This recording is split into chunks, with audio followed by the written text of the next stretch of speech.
I'm a little bit tired, but I think it was a super day, and also yesterday was really nice. And I mean, from my perspective, as I see oftentimes like the dramaturgy of people and their own work behind it, and like the whole dramaturgy of everything connected to each other and the different formats, I'm often having a lot of fun with that already. I mean, all of the contributions were very good, and we already had some interesting and I think meaningful discussions, or like we were already somewhere today already, which I mean, sorry, like Nina Power already had to leave, just for everybody who is wondering where she is now. She's giving a talk tomorrow in Frankfurt in the morning, and yeah, it was already clear that she had to leave, and we are also late and everything. So thinking back to the morning, we kind of had like keywords happening, like risk and courage of speaking out, and what that means, and what that can, I don't know how difficult that is, and how it's embedded in today's culture and society. And you were also like a lot talking about it, Laura, in a different way, like about many people thinking it's something wrong and acting on it in various ways, or like yeah. And you were talking about the problem of in German culture, especially also about how to be explicit and why we are not explicit at the moment, right? And yeah, you also have all that somehow in your yeah, kind of. And so I don't know how to start. Maybe Amanda, you wanna? Do you have any thoughts of on how? If you want to state something again.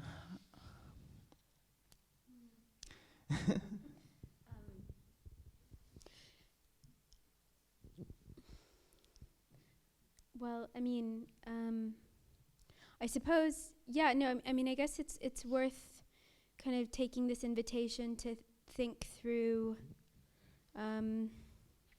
yeah, risk and courage, and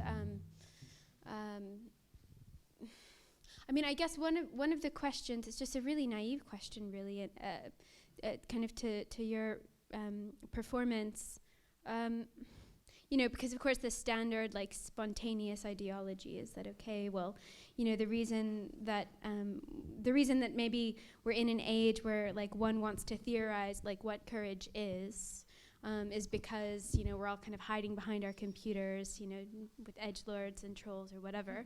And it doesn't really require the same kind of face-to-face encounter that allows for various forms of empathy to kind of come through in what you're saying. So I forget who, somebody, maybe it was Nina, was talking about, or no, you were talking about Plato, or somebody was someone talked about Plato, about Platon, like in this, yes, and this idea of what it means to write something and to let it go and to then not have control of it, but at the same time what it means then to write something and yeah, sort of stand up for it, that it would actually entail that one would also kind of encounter the other.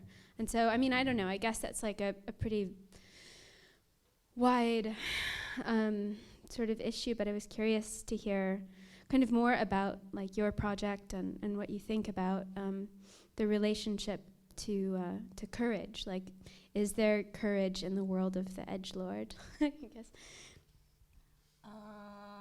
Wait, I got this one. Sorry. Courage in the world of the edgelord. I think that depends, actually. Like, I don't know.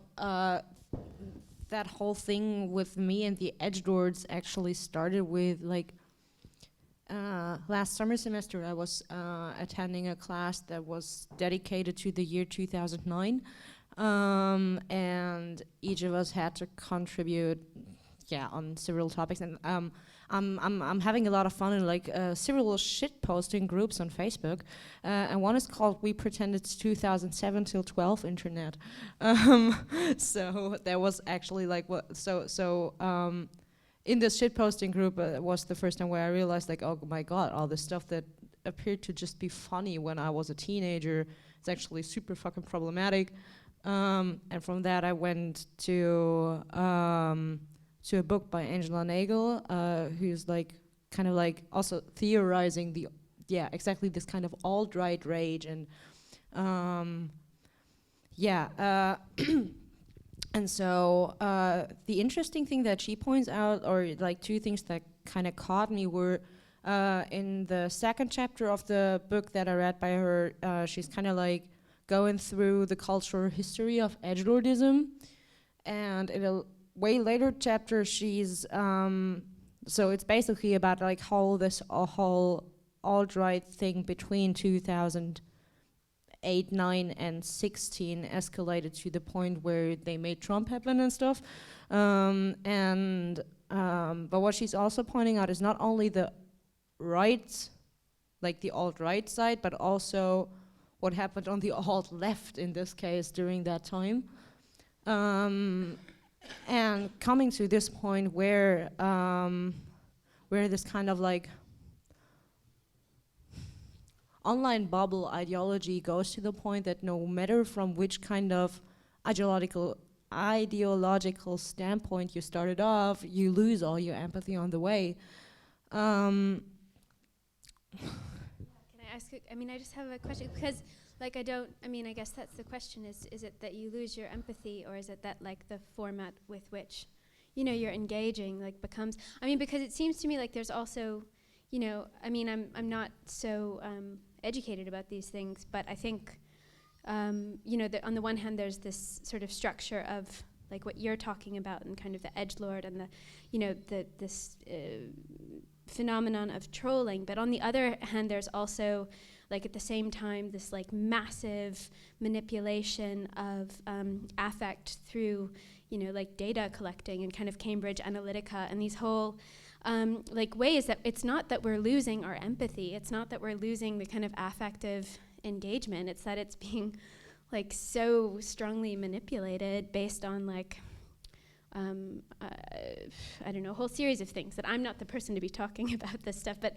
it struck me as a really interesting kind of connection, or I don't know, somehow it holds some relation to the kind of thing that you're underscoring and kind of making visible.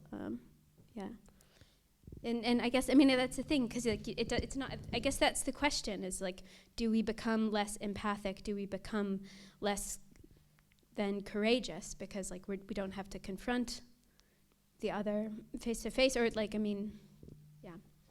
But actually, I don't think so. Like I would say that like this whole like outscoring each other in this kind of bubble competition that is edgelordism.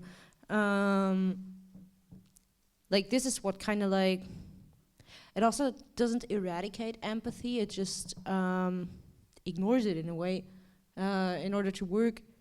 But for example, like with those references of like, I know it best from several like musically driven subcultures where exactly the same stuff happened.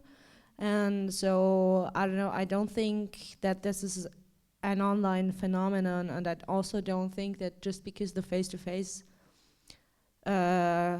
interaction is missing, that automatically means that there is no empathy. I mean, like, for example, Twitter has proven the point quite often. Yeah, I think it's more about in general, like this normalization of ignorance in general that works everywhere.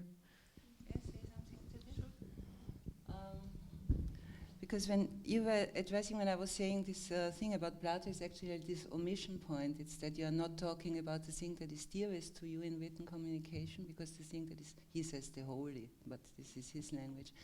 So this one thing that you really care about also, you are not going to mention in written language, but then only in oral communication where you are sure that you are not misunderstood. Also, and this is his text critique, that you never get the really deep point of a text because people wouldn't write that. But I want to say something else, because when I was looking at this omission point, because this was something that was somehow interesting for me, because maybe it becomes so big, these omission areas for us now, so many things that we don't really want to give away to misunderstanding.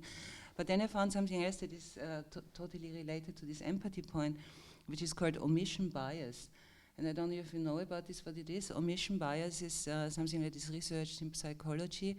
It's that if you have the choice between choosing something that will result in something awful or harmful or so, and the other choice of not doing anything, and you know that it's going to be awful, then you will still choose for not doing anything and it's going to be awful, and not doing it and it becomes maybe awful. You know, this is called omission bias. I don't know if it's clear. So you have two choices. You can either do something and it may be awful, or you just do nothing and you know that it's going to be awful. And between these two choices or so, you will always, most of the people will choose what is then called this omission bias, to better not do anything even when they know it's going to be awful. And we have far more possibilities now of doing nothing, even when we know that it's going to be awful, because we are not face to face. It's very much more difficult if you are there and then you choose to do nothing or so. Some people do that, you know, there's a conversation or so, and it comes to a critical point, and then you're just starting to unlace your shoes and under the table so that you're not asked. So there you are in this omission bias, because you don't want to take part now. But in the internet, naturally, you have far more choices to do that. So you're not there at the moment when this choice is done also. And this is seemingly, and they're researching on this now, and it was just funny because with this omission point and the omission bias, we have a whole field of things where we basically say we are not acting. Let's better not act.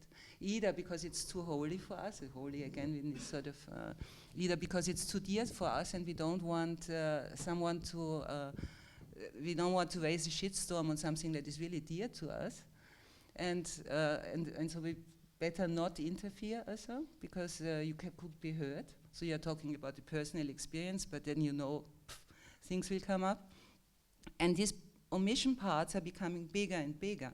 And then it's so very funny, and this is what I wanted to talk about, was actually if then someone says something that is part of your omission area, so if they erase that, then something starts to reverberate in you.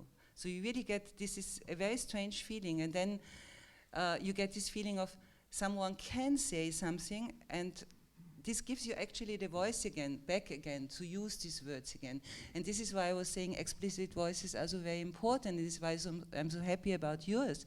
Because if someone says, I don't want to work in this sort of art society or how it is structured now, and I'm totally aware that I'm catering to this 1%, or if Andrea Fraser is writing it once, then you get this voice back, then you can say it again, because otherwise you always say, better not say it, because you don't know if this other person is actually part of this 1%, or is the one who is going to give you the next exhibition, and then you don't, you know, and this is not risk-taking, it's not even, it's not a thought about courage, but this is this holy part, this point of omission that you're not mentioning at the moment, you just let it go by.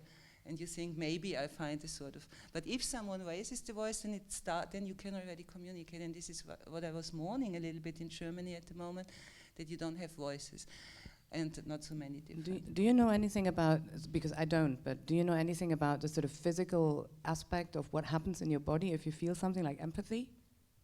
I don't, but I just think that it's, because I don't think it's actually, you know, because you were talking about. Because it's intercommunication. It's how it is called. Because I think there's a physical aspect to it. Like, you know, it's not just a rational thing that you do. You know, it's like that you react to that empathy is like a reasoning or anything. So I think that by this sort of whole not actually physically interacting in a world anymore, and with your opponent, so to speak, or the person sitting opposite you, you kind of lose that ability. You know, I mean, obviously there's this whole sort of discussion about not reading mimics anymore and stuff like that. But I don't think it's just about the mimics and the images of the mimics. It's also about the actual not being in the same physical space anymore and not sharing molecules or something, so to speak. I'm not quite sure, because if you can share shame, then you could also share shame. Find interesting about the whole, I mean, when I think of the exhibition and my whole process and the symposium, blah, blah, blah, there was like, I mean, I wanted to also have a different approach on like this topic of feminism. I was asked to do something about feminism. And I was like, okay, I don't want to drag everything with me, and especially not talk from a point of view that is already historicized, and how to find the point of view then, also in a group exhibition, which is again also to avoid illustration and all these things. I mean, there's already, you have to kind of like take it and like shift it and move it, and or I want to do that, and I also would like if others would do that more. But when you were talking now, I was thinking why I also now have a little bit problem to finding a starting point to. I mean, there's so many. It feels like there's many topics on the plate, and I mean, you were mentioning now empathy and like. That this has changed, or like that if that like we're kind of guessing around what is happening in a way with internet. I mean, it started with media raised, like media changed, then internet came and blah blah blah, and it felt so. I mean, you feel so easily like yeah.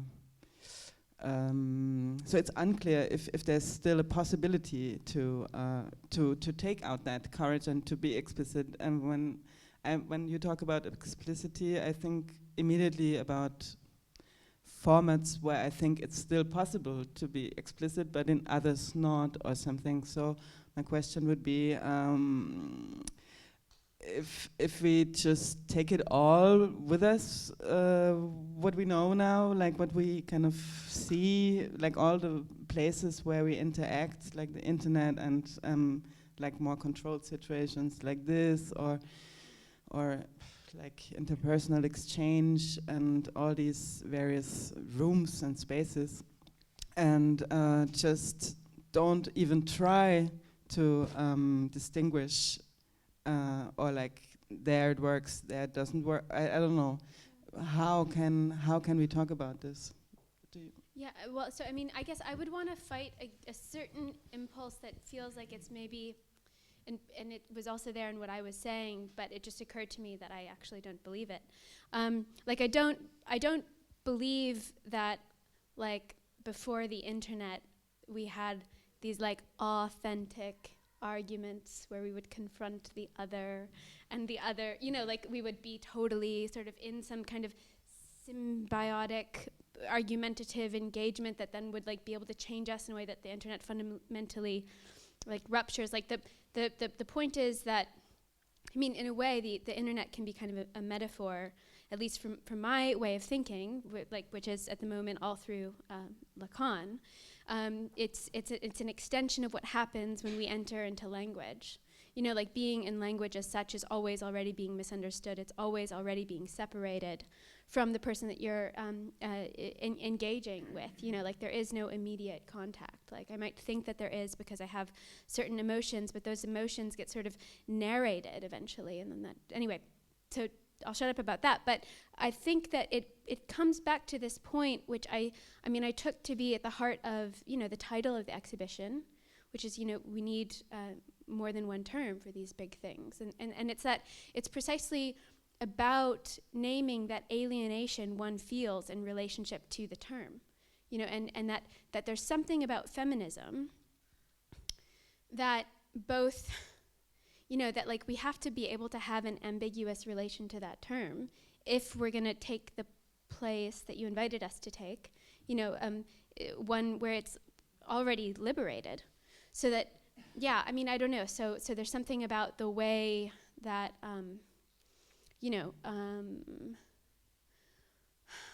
it's about the alienation of the internet, which is only an extension of the alienation that we already like are necessarily in. Yeah, that would be my response.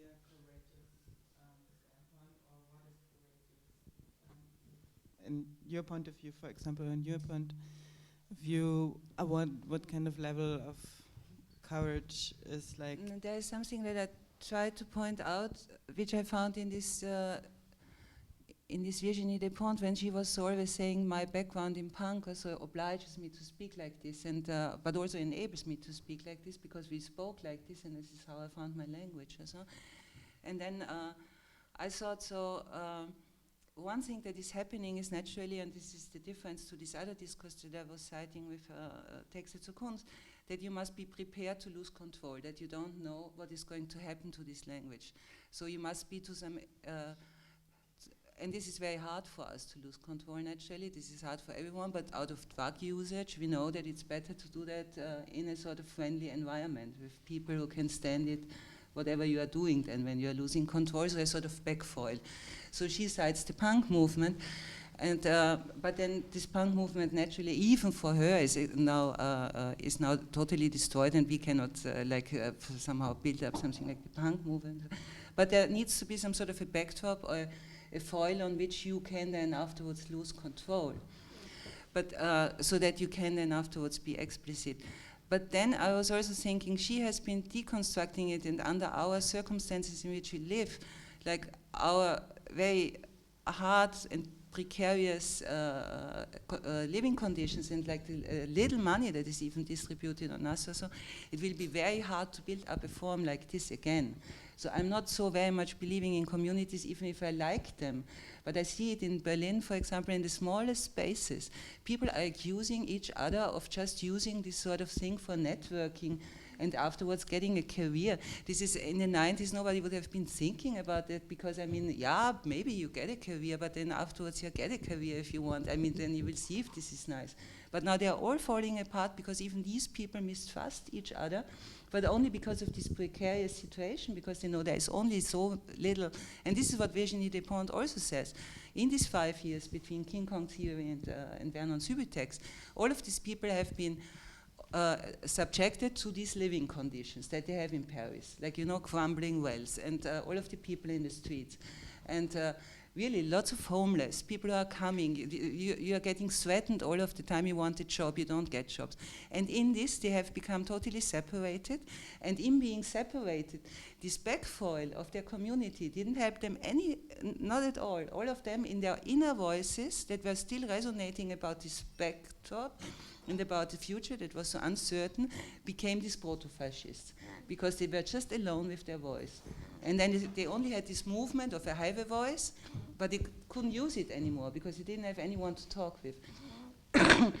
And so the community would be a very good thing, but at the moment I think it's necessary that we really have to have a look for all of these weirdos and all of the people who still do that, and give, and there are voices, and just try to find them and give them more. So when I'm a little bit complaining in Starship, for example, that we only get these science fiction stories or crime novels or whatever, they are also like figurative, they're not really explicit. But still then I think, but I have to listen to them even, because they are saying it, and maybe they are not, but maybe they're just mentioning one word, and then it goes on, and then there's another word. So maybe these expectations of that we are building up a community immediately is a little bit too high. But listening to these voices and acknowledging it, and not getting into this sort of thing that is actually this whole system where I totally am for a feminist separatism, and I don't think that anything is over. And someone understood me totally wrong this morning, and so I just want to, I know I'm always too long, but I want to clarify on that point. When I was saying that for me feminism at the moment is described by this sort of thing that, by these two philosophers, and by this saying that something is too funny as that you can say it, or something is too sad as that you can say it, and these are basically then this, and then somehow you're, and this is then laughter, and this is then crying. This means the situation is like this. It's too bad as this you can speak about it. It's really just about crying. If you see the feminicides, if you see how people are talking, if you see, and Paul Preciado, our man behind the lines, has said it, it's worse than you think, because he was the only one who did this sort of sex change, went into their private clubs or so, and said it's actually really worse than you think. They like each other, these people, these guys, or whatever. And but it's too sad, but it's also too funny. If you are reading something like an exhibition which is showing contemporary German art, a big one, I don't know where it was, turns out it's like 90 people invited, turns out like there's 5 women invited or so, and like one transgender person or something like this, you can only laugh. I mean, this is, and then afterwards there are some people who fight against it and say, are you crazy? I mean, 5 women out of 100 or so, it's not normal. And then they answer, yeah, we would have invited women if they were better than the males that we invited. And then you think, so better than the males, so where are we now? I mean, so you see, it's really too funny and it's too sad at the same time. And this is where we have to recuperate words for it, because it's not good. And there's a lot to be done, and I'm actually totally for the separatistic way, but not we women, but we people who walk out in the streets and are subjected to become women because someone sees us as a woman. I don't see myself as a woman, the other people constantly see me as that. I don't even know what it means to be that, you know? I mean, but I'm constantly seen as that, and this is why I made this comparison with this black pessimism movement, because they also walk out in the streets as people, but then they are seen as black people. And they now have to say why, and even the definition comes out of a time where they were not even allowed to talk about it. They were not the ones who were making a definition that they are white and black people. We were not invited to discuss science when they made this definition between men and women. But when all of this big science construction about what is what and who is what and how is the science and medicine and all of these sort of things, women couldn't study. They couldn't write books. We are coming into a system, but we are coming and we are defined in this system, but in a way which was always like the weaker and the worse, and you know. So there is no end to this, I guess. Sorry.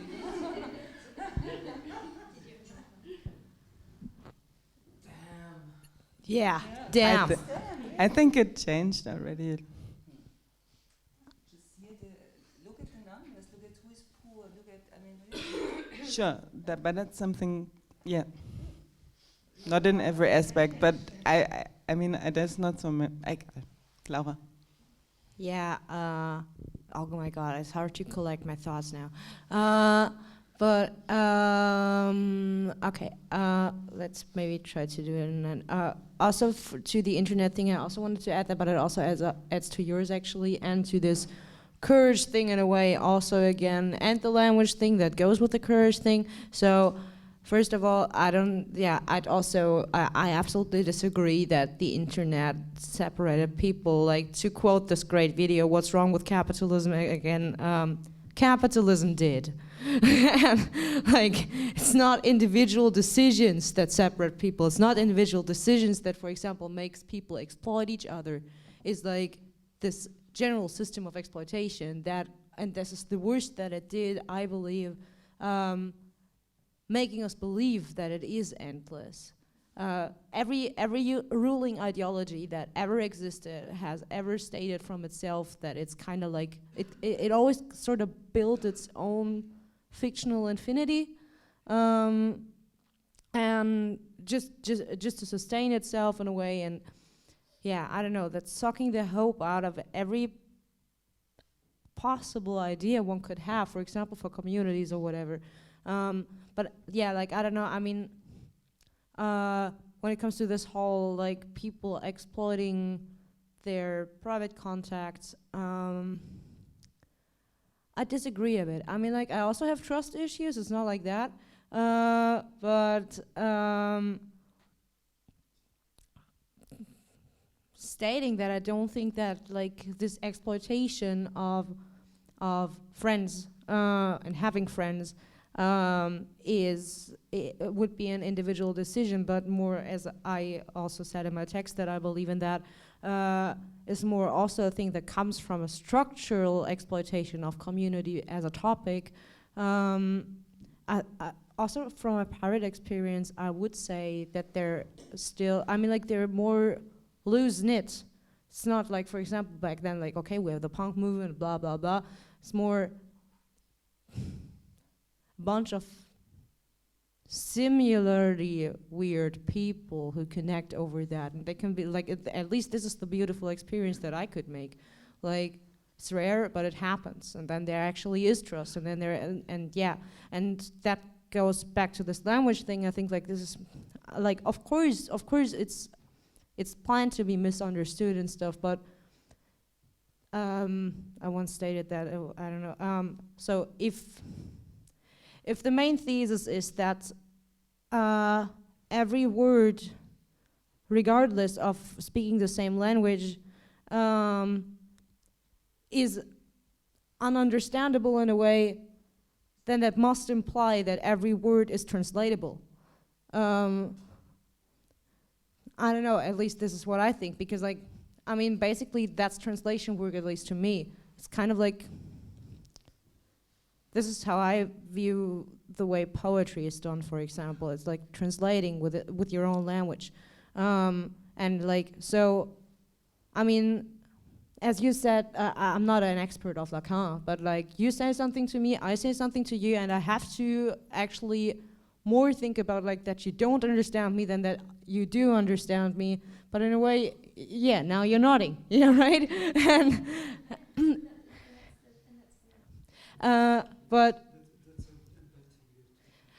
yeah, and I would see this translation work as this empathy thing, actually. Like, more believing not in like, okay, we're separated by default and that's that on that, but more like, okay, we're separated by default, that's cool, we're individuals and stuff, but like, you know, communication is an effort, of course. But even the term communication itself has been like commodified to the extent where it's like, I don't know, when I started at work, the first thing I got was a ruffle for not responding enough.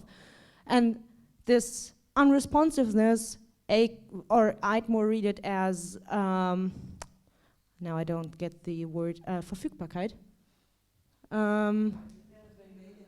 Yeah, the lack of my availability in my free time was worded as a lack of communication. That's not communication. Yeah, so I don't know. Yeah, sorry. There's another, about this, what I define as courage. I don't know, when it comes to this microfascism thing, I think actually the Viennese art scene is the prime example for that. Because, like, of course it would help to bring more direct messages out, but as said, like, as you also said, since this depends on, I was actually quite serious when I called myself an overprivileged brat, because if I wasn't one, I wouldn't have the opportunity to say things like that. And yeah, but I think another issue is actually that, or at least this is how I often felt experiencing that, like, there's this weird, I mean, like, Austria in general is a quite quiet country. So, like, I mean, someone could beat the shit out of someone else next to someone in a public train station, and the person would be like, not even with evil intentions or something, but they would be like, I don't know if it's appropriate to now interfere there. I'll just stand by or something like that. Like, this is how I experience this country. And this culture of...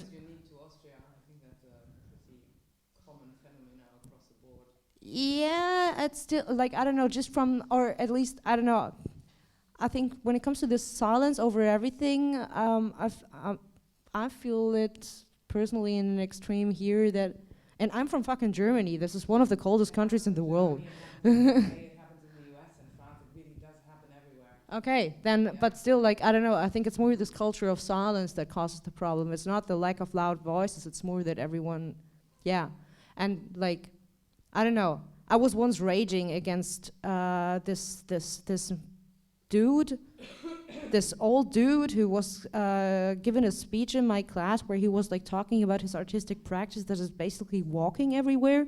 And then he proposed that we all should walk all the time. And then I raised my arm. I was also pretty drunk. And I was like, hey, I'm sorry, but if I do that, I'll probably get raped.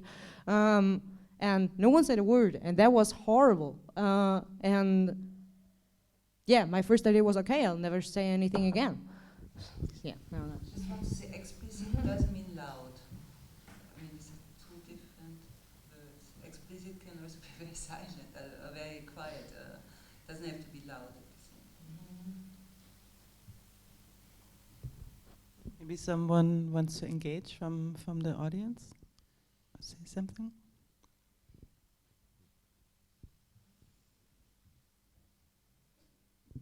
Otherwise, it's going to end soon.